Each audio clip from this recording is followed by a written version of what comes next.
So with that said, we have another rumor. It's not really a rumor, because it was reported by the Athletics' Jake Lloyd on his Twitter page. But Donovan Mitchell might want to go back home. JD, what's your take on that? Oh man, I feel like I got a lot to say about this. That's a lot. It's a lot. It is It a lot. really is. And I think there's a lot to digest, a lot to maybe look into and speculate about this.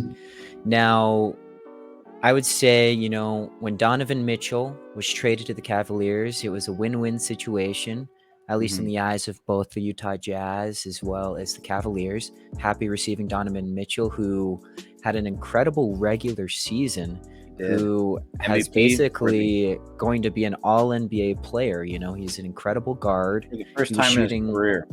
Yep, he was shooting at a great clip. He definitely took his game to an elevated level. Now, when I think of Donovan Mitchell, I think of a few things. I think of a guy who is a competitor, and I think of a guy who is a superstar in the postseason. Oh, yeah. However, when he got to the Cavs and when they played against Jalen Brunson and the Knicks, it seemed like he really wasn't performing very well. Got some stats here, Doc, and it seems to me that this postseason was one of the worst postseasons that Donovan Mitchell has had. And he was only shooting 23 points per game. He was shooting 72% from free throw. And this is a guy who's around 88. He can shoot up to 90% in the free throw. And only shooting 28.9% from from the three. And field goal, only 43%. That's not the Spider that we know and love, too. It's definitely not. Throughout his career, he's always stepped it up in the postseason. Exactly. When you think on the Utah Jazz, he stepped it up. He had some years where he was shooting 50, 40, 90. Yes. So what's really going on here? And not to put on my tinfoil hat here, Doc J, but... No, let's put them on. Let's put the hat on. If you could see my screen, I'd grab a tinfoil hat and put it on right now. Yes, but roll it. What I got to say about this that is so odd is that nobody really performed well on the Cavs. And granted, they're a young team. This is, a new team coming in the playoffs. They got young guys, things like that. But it seems like in game 4 and 5, Knicks versus Cavs, it's like it was absolute blowouts. It seems like they just couldn't get anything together. And, with the speculation, tinfoil hat stuff, I'm wondering if everybody knew about this, if this Jake Lloyd is saying it, he's saying that Donovan Mitchell, everybody that he's spoken to says that Don wants to go back home to the Knicks. Yep. And I'm sure the entire team knows that. And for somebody who is the face of the org right now, the leader of the team, to realize that your leader wants out, it might affect the entire org. What do you think, Doc?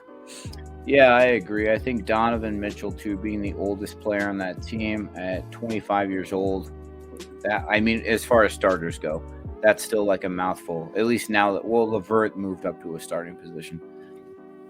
The top 4 starters, though, on the Cavs are 25 and below. Donovan Mitchell is the leader of that team. And I would not be shocked whatsoever, especially with how social media is so present in our lives nowadays, if all of his teammates knew that. With that said, too, I think they had a rough first-round matchup versus the Knicks. The Knicks just beat the brakes off of them defensively. Tom Thibodeau is just a brilliant defensive coach.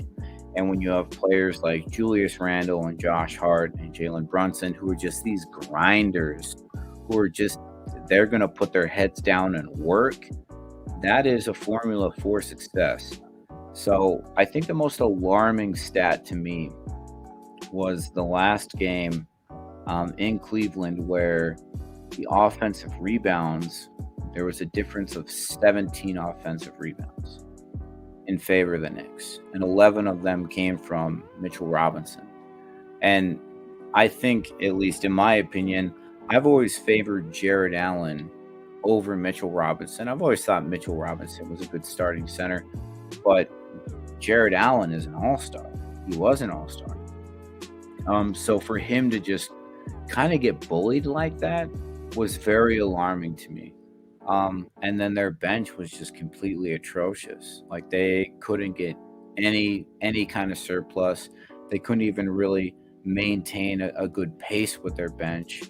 It was hard to watch. It really was. I think that as far as Darius Garland, Evan Mobley, and Donovan Mitchell go, they're going to figure that out.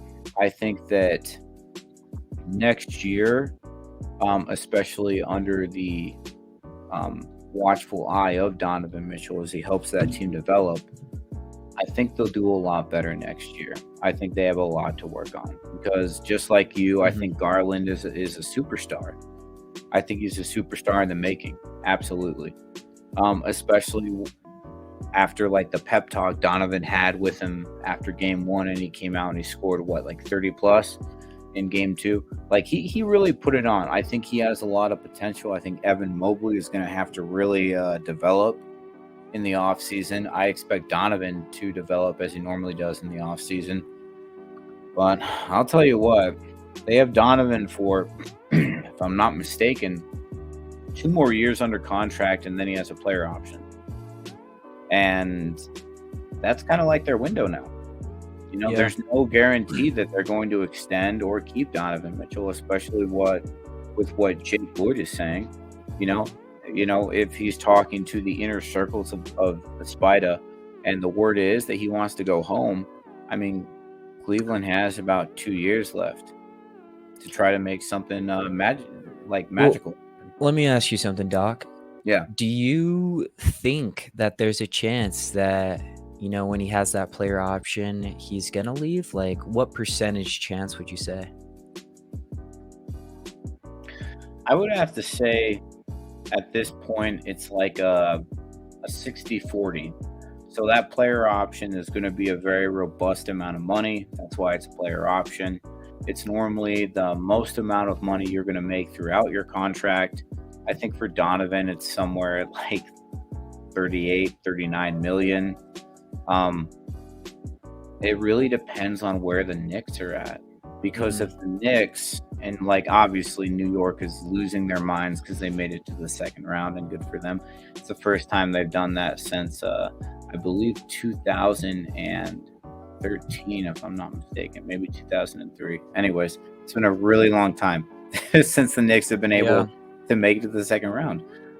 If they are sitting stagnant and they're unable to advance within the next 2 years, like let's just say next year they make the first round and get bounced, but then maybe the year after that they make it to the second round but still lose, then I can see them totally taking a swing on Donovan Mitchell. Why wouldn't you? You know, if he's the missing piece and you have the foundation, like, I mean, Donovan Mitchell and Jalen Brunson are, even though they're smaller, like that's a team right there, you know? So I think it's 60-40 in terms of the Cavs. I think the Cavs will most likely retain him because who's going to walk away from that kind of money? That's beautiful. But it really depends on where the Knicks are at and what they have done. And if they can't progress, I can absolutely see Donovan going back home. Yeah, I mean, I agree with you there. I think that it depends a lot on the Cavs as well. Right. Kind of like you were saying, if the Knicks are not doing too hot, maybe they would really want to take a swing on Donovan. I think it's the same for the Cavs. If the Cavs are underperforming for the next couple years, then I think it's more likely that Donovan is going to leave. You know, he's going to go to the Knicks. However, you know, if they're performing well, you know, maybe making it to the second round, making it to the Eastern Conference Finals or further, I could see him staying for sure. In fact, I don't know if a lot of people know this, but Donovan Mitchell during, you know, before he got traded from the Utah Jazz, a lot of speculation was going on that he would be leaving, that he wanted out.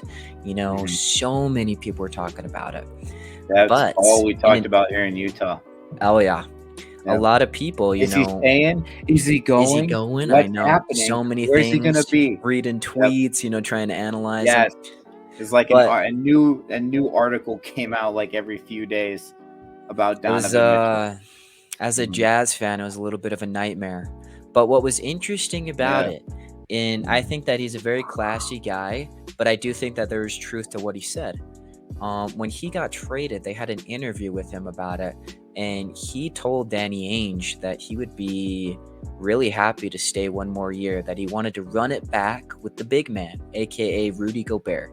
He wanted to do one more year, to give it their all with the team that they had constructed in Utah. But Danny Ainge had different plans for him. And so what I see from that, granted, we don't know 100% how it really went down, but I think that I see a loyal guy and that he would most likely stay with the Cavs, even despite, some of these trade rumors, or rather the rumors that he's wanting out. Right. I'm trying to look up for our fans right now. I'm trying to look up that podcast that JD is talking about.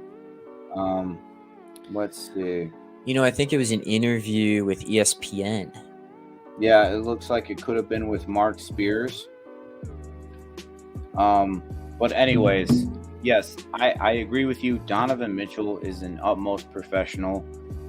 When you have guys of this kind of caliber, and I'm not trying to call anyone out, but James Harden has requested to leave, Kevin Durant, Kyrie Irving. There are players all over the NBA that request to, like Anthony Davis is another example. There are guys who just don't like their current situation, regardless of the money they're receiving, and they want to leave. Donovan Mitchell has never been one of those guys, ever. Donovan is a professional. I love the way he operates.